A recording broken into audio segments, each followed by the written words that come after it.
toka chini kwenda kilele. Hakuna mtu anataka kuwa chini. Kila mtu anataka kuwa juu. Lakini kama mtu anataka kutoka chini na kwenda juu kwa maisha ya kiroho, kama mtu anataka kutoka chini na kwenda juu katika maisha ya kiuchumi, kama mtu anataka kutoka chini na kwenda juu katika maisha ya kijamii na katika maisha ya kiafya, inahitaji mambo 7 kubwa muhimu. Asa tutachukua Biblia yetu takatifu. Tutasoma katika kitabu ya Mwanzo sura yake ya 32. Mstari wake wa kwanza mpaka wa 4 kama sijakosea. Na kama nitakosea nitakwambia endelea kusoma. Kitabu ya Mwanzo sura yake ya 32 mstari wake wa kwanza mpaka wa 4. Kama tumepata sema amina. Tasimama na kusihi sana uwe na Biblia. Biblia, hata Biblia simu ni Biblia. Uwe na Biblia. Hapana kuja kanisani una Biblia. Ni makosa sana. Vipi kwa simu utajaza Facebook, lakini hautie Biblia? Hauko serious. Haumaanishi mambo ya mbele. Mbona utakokota Twitter, utakokota hili na kokote na apply, lakini simu na shuhuda kuweka hapa. Ni kitu ya maajabu. Haujaokoka. Huwa na Biblia. Usisahau mitu. Akaenda mpaka wa 4.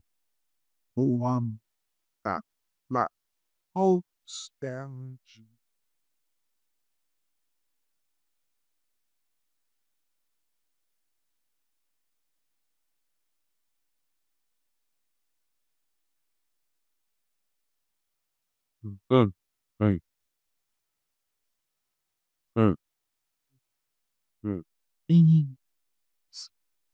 Leaders.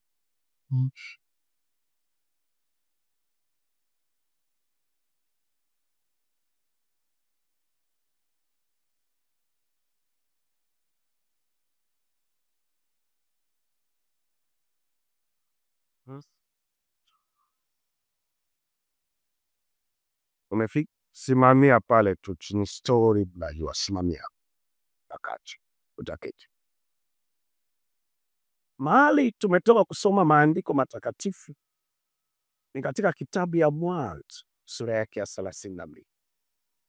Na hapa mahali tunaongea story ni wakati Yakobo anatoka kwa mjomba wake Labani. Kuna vile Yakobo anatoka kwa mjomba wake Labani, na kuna vile Yakobo alifika kwa mjomba wake Labani. Wakati Yakobo alitoka kwao, anaacha baba yake na mama yake na ndugu yake. Yakobo alitoka kwao akiwa na vitu 2 peke yake. Kitu ya kwanza alikuwa na fimbo, na kitu ya pili alikuwa na kachupa kama mafuta. Ukiangalia level ya hiyo maisha, kiwango ya maisha, utakuta maisha ya Yakobo ilikuwa down, chini. Hakuwa na chochote, uchumi 0. Hakuwa na chochote, hakuwa na mke, hakuwa na watoto, kifamilia 0. Hakuwa na chochote, hakuwa na chochote, maisha yake ya kiroho 0. Hata utakumbuka alipokimbia bila sana tembea akachoka, mwili pia kiafya alikuwa tabaa. Maisha ya Yakobo ilikuwa wapi? Chini. Na maisha ya chini ni maisha hatari sana. Maisha ya chini ni maisha yanatisha, yanafanya mtu maisha yake sikuwe na picha nzuri. Lakini baada ya Yakobo kukaa kwa mjomba wake Labani miaka 20, na akarudia mwaka wa 21, so alitumika miaka 7 kwa ajili ya kupata mke wa kwanza, akatumika miaka 7 kwa ajili ya kupata mke wa pili, na akatumika miaka 6 kwa ajili ya kupata mali, miaka 20. Na mwaka wa 21 Yakobo anapotoka kwa mjomba yake Labani, vile alitoka kwao sio vile ametoka kwa Labani. Kwao alitoka na fimbo akakachupa kama mafuta. Lakini kwa Labani, kitu ya kwanza tu ile alitoka kwa Labani, Biblia inasema akakutana na kambi ya jeshi ya malaika, na akaita mahali pale Manaim. Na malaika ni roho, ni spirit.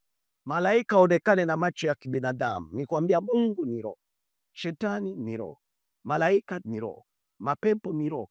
Ni viumbe haviweze kuonekana na macho ya binadamu kwa sababu hawana mwili, hawana damu na hawana mifupa. Lakini malaika, Mungu, shetani, mapepo inaweza kuzaa mwili kwa shughuli nini maalum. Sasa Yakobo akiwa anatoka kwa mjomba yake Labani, anaona kambi ya malaika wengi. Kwa hivyo maisha yake ya kiroho ilikuwa wapi? Juu unajua kwa watu makanisani wanaona tu mambo ya kimwili, wanaamua kila kitu kimwili, wanajaji kila kitu kimwili, lakini hawaone katika ulimwengu wa mimi wao. Kwa maisha ya kiroho ya Yakobo ilikuwa wapi? Juu anaweza kuona vitu vya kiroho, anaweza kuambia watu vitu ya kiroho, sio mambo ya kimwili. Lakini namba 2, kando ya maisha ya Yakobo kuwa kiroho juu, na kuna watu wengi wako kiroho juu, lakini kiuchumi wako chini, kifamilia wako chini, kiafya wako chini. Yakobo anatuma ujumbe kwa Esau. Kwa nini? Yakobo alikuwa na hofu ya Esau. Yakobo kukimbia kwao, alimtoroka ndugu yake nani? Esau. Esau alitaka kumuua. Sasa hata Mungu amemwambia arudi. Unajua kuna vitu Mungu anaweza kukuambia fanya, kuna vitu Mungu anaweza kukuambia enda, lakini unapata nini? Hofu ya kibinadamu. Mungu anambia rudi kweli. Sasa kwa sababu ilishatimiza kila kitu, rudi kweli. Anatii sauti ya Mungu, lakini ndani yake kuna hofu ya kibinadamu.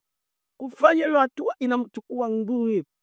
Sasa akaamua kurudi, lakini kuna mashaka atauawa. Ikabidi atume ujumbe wa ndugu yake kutaka kujua msimamo yake, na mpaka akatuma nini? Mali mingi, ng'ombe, mbuzi 250, kondolo 250, ng'ombe 30, nani punda nini wajua kame wanaitwa kame wadofi sana, ngamia 50. Anatuma kwa ajili ya kutaka kutuliza moyo ya ndugu yake asimfanye nini vibaya. Akatuma ujumbe, sikia ujumbe yako. Anambia mwende kumwambia bosi wangu, mwende kumwambia mkuu wangu, mimi narudi, lakini sirudi vile nilienda. Kwa sababu nilipotoka feti ilikuwa na fimbo na chupa ya mafuta. Sasa hapa nina kambi 2 za watu. Unasikiliza vizuri? Kambi 2 za watu, amegawa watu. Unasikiliza? Alikuwa na watu wafanyakazi wale wako watumishi wake 618, na hao wafanyakazi na hesabu ni wanaume, na kila mwanaume alikuwa na mke wake, na kila mwanaume alikuwa na watoto wake. Kama alikuwa na wafanyakazi 618 na wakiwa na wake zao, ukifanya mara 2. Na kwa Agano la Kale ilikuwa nazuia kuwa na wake wengi, tofauti na Agano Jipya lazima mke mmoja, mume mmoja. Yeye Yakobo akuwa na mke mmoja, akuwa na wake. Sasa tuchange tu 618 mara 2 inaleta ngapi? 1130. Hii ni mimi na Mungu. Sasa tuseme hata kila mmoja angekuwa na watoto 3 2, utakuta hii kama ilikuwa zaidi ya watu 1000 ngapi? 2000, 3000. Uchange mke wake alikuwa na wake 4 na alikuwa na watoto ngapi? 10. Yakobo akuzaa watoto 12. Yakobo alizaa watoto 10 wanaume na pamoja na watoto 2 wa Yusufu wenyewe Yakobo alimpata naye kule Misri, ndio akawachukua akawa na watoto 12. Lakini pia alikuwa na mabiuti yenyewe wako hesabiko moja kwa jina yake Dina. Kwa hiyo tuseme kwa ufupi tu kama Yakobo alikuwa na watu 2500. Unasikiliza? Alitoka kwao bila familia, alitoka kwao bila mke, alitoka kwao bila mtoto, alitoka kwao akiwa aloni peke yake, lakini anarudi kutoka kwao akiwa na kambi kubwa. Wewe maisha ya kifamilia iko wapi? Juu. Maisha ya kiroho iko juu, maisha ya kifamilia iko juu. Lakini Yakobo anamtumia ujumbe, anawaambia kando ya kuwa na kambi 2 na kutumia kwa sababu wewe ni bosi, na kutumia kwa sababu wewe ndio na kutumia mbuzi 250. Hiyo ukianza kupeana mbuzi 250, unahitaji kujua uko nao ngapi. Na kutumia kondolo 250. Mtu akianza kutumiana kondolo 250, unahitaji kujua kiasi uko nacho. Na kutumia juzi rais wa Qatar, rais wa Qatar alikuwa Rwanda na alipokelewa na Rais Kagame, na Kagame akampeleka kwa private yake, fasi yake kubwa anafuga, amempa tu ng'ombe 20. Lakini Yakobo anatumia kaka yake Esau ng'ombe 30 na anamtumia ngamia 50. Hii ni zawadi, hajapatia baba, hajapatia mtu, ni zawadi. Kwa hiyo utaona maisha ya kiuchumi ya Yakobo ilikuwa viwango ya nini juu. Alikuwa na kampuni, kama unafanya kazi 618, mwisho wa mwezi angalia mshahara inahitaji kulipawa, ni pesa mingi. Watu wanakula kupitia yeye, watu wanasomesha kupitia yeye, watu wanapanga mipango ya maisha yao kupitia yeye. Kwa hiyo maisha ya kiuchumi ya Yakobo ilikuwa wapi? Kilele. Maisha ya kiroho ya Yakobo ilikuwa kilele, imefika juu. Maisha ya Yakobo kifamilia ilikuwa kilele, imefika juu. Maisha ya Yakobo kiuchumi ilikuwa kilele, inafika juu. Lakini number 4, wote waliotoka kule walikuwa na afya njema. Kwa hiyo maisha ya kiafya ilikuwa nzuri. Na Biblia inasema imeandikwa kusudi iwe mafundisho kwetu. Kama Yakobo aliweza kufanikiwa kwa nyanja zote 4, nyanja ya kiroho amefanikiwa, nyanja ya kiuchumi amefanikiwa, nyanja ya kijamii amefanikiwa, nyanja ya kiafya amefanikiwa. Ile kazi Dr. Frank ndio jiulize, Yakobo alifanya nini na nini? Kwa sababu sote hapa, hata ukisoma waraka wa Yohana sura ya 3, waraka wa 3 wa Yohana sura ya 1 mstari wa 2, unakuta Yohana anamwambia mzee Gayo, naomba ufanikiwe kwa njia zote. Gayo alikuwa mzee wa kanisa, lakini alifanikiwa kiroho, na kufanikiwa kiroho ni mtu na sifa 5. Anapatikana kanisani, anaomba, anafunga, anakesha, anasoma nini ya Mungu. Huyu mtu anafanikiwa kiroho. Lakini hata Gayo alikuwa anafanikiwa kiroho, akikufa tenda mbinguni, lakini kimaisha ya kiuchumi alikuwa chini. Sasa naomba ufanikiwe vile unafanikiwa, kufanikie kiuchumi, ufanikiwe kijamii, usiwe na afya njema. Sasa Yakobo alifanya nini na nini mpaka maisha yake yote iwe mzuri? Maisha ya kiroho safi, maisha ya kiuchumi safi, maisha ya kifamilia safi, na maisha ya kiafya safi. Sasa tulipojaribu kuchunguza Biblia, kusudi Yakobo atoke chini afike juu, usikilize, Yakobo hakuchukua kitu chochote cha baba yake. Mali yote ya Isaka aliyebaki nao ni nani? Esau. Angalia, na Isaka hakuwa maskini, Isaka alikuwa tajiri. Lakini hata Esau alichukua mali yote ya baba yake, lakini Yakobo akabarikiwa mara na mara kumshinda nani? Esau.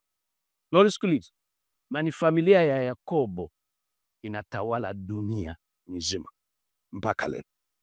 Rais wa Israeli Myahudi, rais wa Marekani Myahudi kwa sasa, siku zamani, kwa sasa rais wa Russia Putin Myahudi, rais wa Ukraine Myahudi. Wenyewe wanatawala dunia. Yakobo ndio anatawala, wako top, wako juu, wako kilele. Sasa nini na nini Yakobo? Na sote tunataka kuwa kilele. Kiroho tukue juu, kiuchumi tukue juu, kifamilia tukue juu, na kiafya tukue juu. Maisha ya Yakobo iliongozwa na mambo 7 kuu. Na haya mambo 7 Yakobo alifanya. Nakwambia upendo sipendo, kiheshimu haya mambo 7. Yakobo hakuchukua chochote cha baba yake.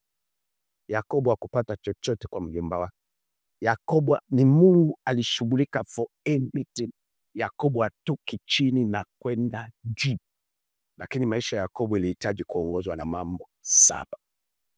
Jambo ya kwanza tutaenda kuona leo, napenda tuone mambo 3 au mambo 4 katikati ya wiki. Tulijaribu kuongea, lakini nitajaribu kufupisha kwenda mambo 3, mambo 4. Tunataka kutoka chini na maisha yetu kwenda wako juu. Tutaenda kuchukua kitabu ya Mwanzo sura yake 25 mlango wake wa 20, nafikiri kama sikosea mpaka 30, au tasoma story kidogo tu, na hii itakuwa next week. Na wasi kabisa, kama uko na simu ya Biblia, tunaamini waokoke kabisa. Kama uko na simu ya hii ya kisasa, simu yako na WhatsApp, hauna Biblia, kwa hiyo haokoke.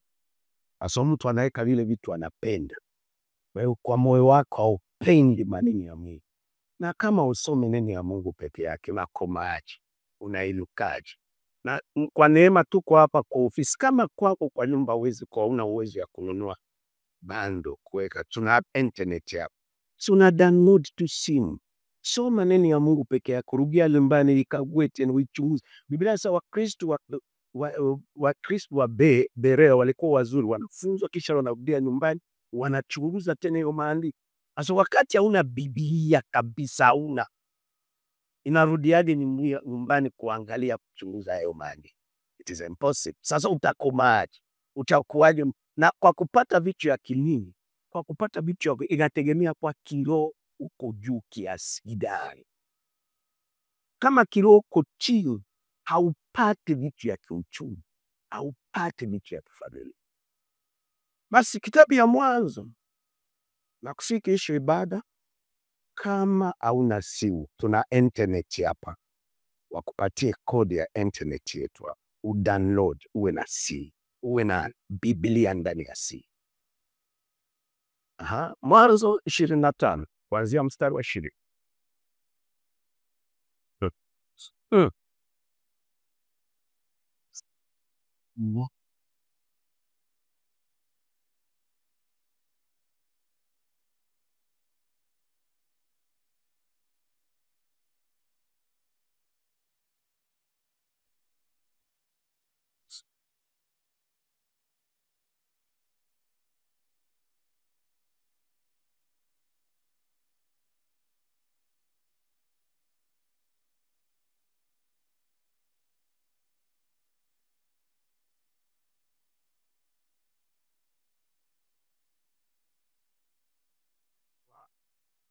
Amen. Simamia hapo, wewe utasoma yote mpaka mwisho, kwa sababu nitaigusa yote mpaka mwisho.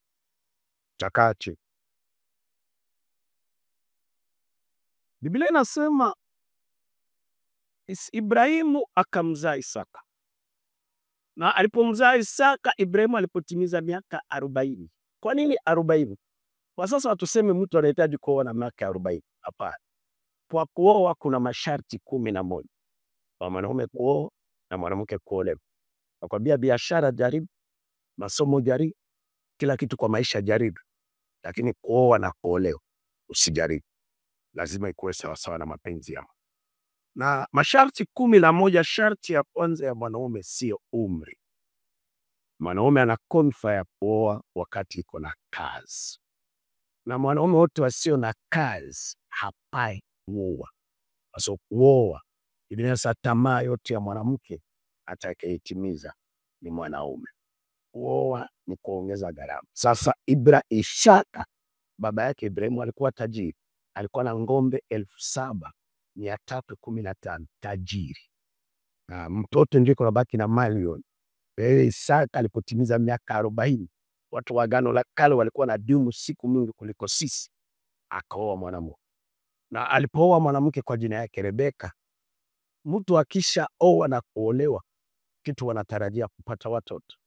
Na Biblia inasema Rebeka alikaa muda mrefu pasipo kuzaa watoto. Na huyu mwanaume nampenda, ni mwanaume tofauti na wanaume wengine.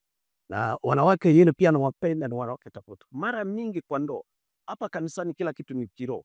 Tunafanya kiroho kama kiroho. Lakini kwa nyumba kila kitu walikuwa sana. Sasa mwanaume analaumu mwanamke na mwanamke analaumu. Sasa Isaka pahali aone kwamba mke wake Rebeka ni tasa na aanze kumlaumu. Bila Rebeka, Isaka akaomba kwa ajili ya mke wake. Na inahitaji kuwa mtu unaomba kwa ajili ya mume wako. Unahitaji kuwa mtu unaomba kwa ajili ya mke wako. Unahitaji kuwa mtu unaomba kwa ajili ya watoto wako. Basi po kuwalaumu kwa kamera. Akaomba, ni udhaifu, hakutaka akuwe. Na kila moja kati yetu ana udhaifu. Kuna tofauti ya dhambi na udhaifu. Na kila moja kati yetu ana udhaifu fulani. Kuna mtu ana udhaifu wa kuongea. Unaweza kuolewa na mwanaume ana udhaifu wa kuongea. Unaweza kuolewa na mwanamke ana udhaifu wa kutokuongea. Unaweza kuoa na mtu kuna udhaifu ya kula. Kuna mtu kuna udhaifu ya hivi na hivi. Na hiyo udhaifu yako, Biblia inasema Isaka akaombea mke wake. Na kwa sababu aliombea mke wake, mume na mke ni kitu kimoja, mbingu ikajibu maombi. Uzuri wa Mungu, kisiwezekana kwa binadamu, kwa Mungu kinafanya nini? Kinawezekana. Biblia inasema Mungu akajibu maombi ya Isaka. Na alipojibu maombi ya Isaka, Rebeka akapata ujauzito, lakini akapata ujauzito akiwa mtu mzima. Na ujauzito Biblia itueleze ikiwa na miezi ngapi. Lakini Biblia tunasema tusiongeze wala tusipunguze. Akiwa mjauzito, watoto tayari wamekuwa watu ndani ya tumbo, lakini hakukuwa skani kusudi ajue kwamba ana mapacha. Anajua tu ana ujauzito, anajua tu ana mtoto. Lakini ndani ya tumbo akaanza kusikia kuna vita. Kuna vita. Na kuna problem. Alikuwa na problem ya kwanza ya kukosa watoto. Lakini kisha problem ya kwanza kukosa ujauzito, katika ujauzito kuna pia problem ya pili. Ndani ya tumbo kuna kuwa vita. Na huyu mwanamke naye alikuwa na uwezo. Angalia, Isaka alipogundua problem, aliomba Mungu. Rebeka naye alipogundua problem, bali ambie mume wake, bali ambie marafiki yake, naye akaenda kwa nyumba ya Mungu. Wenye watu walikuwa na mtumainia Mungu. Mara mingi unapokuwa na problem, wewe unaenda wapi? Unakutana na nani? Unaelezea wakina nani? Wakati Isaka aligundua mke wake kuna problem, alienda mbele ya Mungu. Wakati Rebeka anagundua wana problem, ndani ya tumbo yake kuna problem, ndani ya kazi yako kuna problem, ndani ya maisha yako kuna problem, unakimbia wapi? Unaambia nani? Imeenda wapi? Biblia inasema Rebeka akaenda mbele ya uwepo wa Bwana. Alipofika mbele ya Bwana, akamwambia Bwana, nimekaa miaka mingi bila kupata ujauzito. Na nilikuwa tayari nimekubaliana na hiyo. Lakini sasa umejibu maombi ya mume wangu. Ujauzito umepeleka, lakini inaleta tena problem. Na nakwambia kila jibu ni problem. Chochote kile unafikiri ukikipata ndio utapata jibu, si utakipata, utaona kinaleta shida yake. Na Mungu alitufanya hivyo kusudi tukipata kila kitu hatuna haja ya Mungu. Mungu anataka tu kila siku tumaini. Ukafikiri nikifika Marekani ndio kila kitu sawa, siku utafika Marekani tu mahitaji yako. Ukifikiri nikienda sawa, siku utaoa, unakutana na mahitaji yako. Sasa huyu dada lumeka na mama walikuwa nafuka chini ukiza tenda maisha. Mkiomba pati metila kipo sasa tunaivunja tutribu. Sasa hiyo pepo imevunjika, imeharibu.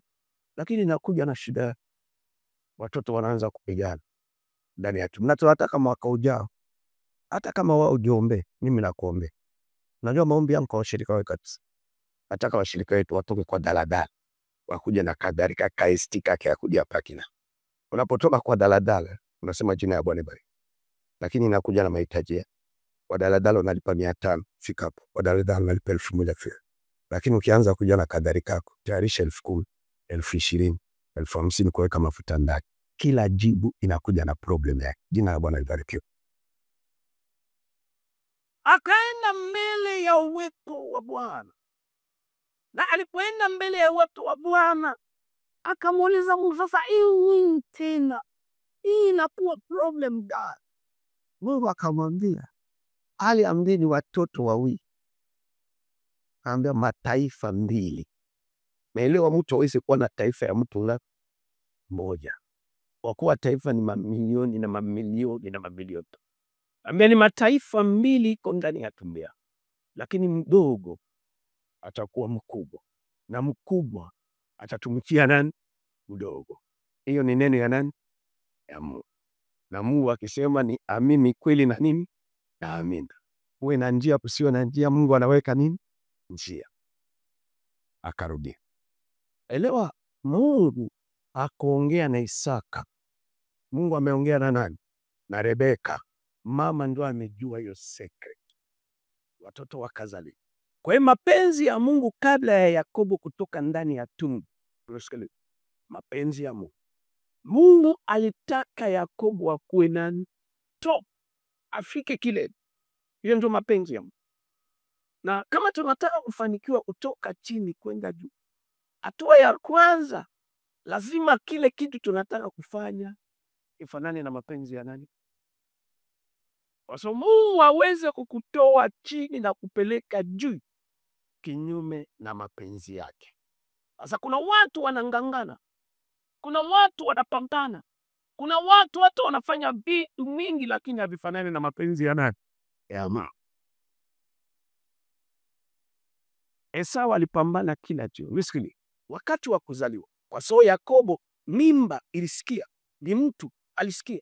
Akaanza kupambana kwa sababu sheria ilikuwa inasema mzaliwa wa kwanza ndio atabeba mali yetu ya nani? Ya baba. Yakobo akapambana kusikia toka wa kwanza apate mali ya baba. Ikashindikana. Esau akafanya nini? Akatoka. Lakini kwa sababu yeye alisikia, akatafuta kila njia, kila mbinu. Lakini kwa sababu ilikuwa mapenzi ya Mungu, mwisho ya siku Yakobo alifika kuwa wapi? Kilele. Kitu ya kwanza, na ndio kitu mara Mungu wa Kristo wajua. Naambia kuna wakati kaa chini. Usipeleke hitaji yote mbele ya uwepo wa Bwana. Usimwambie mtu Mungu hitaji yote. Lakini mwambie Bwana, nataka unifunulie mapenzi yako. Kabla ya Yesu kutoka dunia mbinguni, msikilize. Kila mtu kwa maisha yake, sisi hatukuja kama samaki. Sisi hatukuja kama nyama. Sisi hatukuja kama ndege. Kila mtu alikuja hapa duniani na Mungu ameweka mapenzi yake kwa ajili ya huyo mtu. Mapenzi ya Mungu kabla ya Yesu kutoka duniani akiwa mwana wa Mungu, kwamba anakuja kuokoa binadamu. Na kusudi binadamu waokolewe, lazima Yesu akufe kifo cha nini? Cha aibu. Na akisha kufa kifo cha aibu, ndio Biblia inasema atapata jina kubwa kupita majina yote, ataenda to. Na hakuna mtu mwenye Mungu amemleta hapa duniani ya kuwa mkia. So katika ahadi 7,000 ya Mungu, Biblia inasema sisi sio mkia, sisi ni nini? Vichwa. Mungu anataka tuwe juu. Biblia inasema sisi tutabarikiwa mjini, sisi tutabarikiwa wapi? Mashambani. Biblia inasema sisi tutabarikiwa tuingiapo, na sisi tutabarikiwa tufanye nini? Tutafukapo. Na Yesu mbinguni alikubali kirahisi, akasema Baba nitume niende kufanya mapenzi yako. Na kilikuja hapa duniani sio kufanya mapenzi yetu, lakini tulikuja hapa duniani kufanya mapenzi ya nani? Ya Mungu, ndio tufike kilele. Alikubali mbinguni akiwa roho, haina mwili, haina damu, haina mifupa, lakini kusudi ya kuja ulimwengu wa kibinadamu akalazimika kuvaa nini? Mwili. Na ndio nilikwambia hakuna siku Yesu alimuita Mariamu nani? Mama yake. Ni Biblia ya Kiswahili inageuza. Yesu alikuwa anamuita Mariamu mwanamke. Kwa sababu kabla ya Mariamu kuwepo, Yesu alikuwepo. Kabla ya Ibrahimu kuwepo, Yesu alikuwepo. Yesu ni Mungu.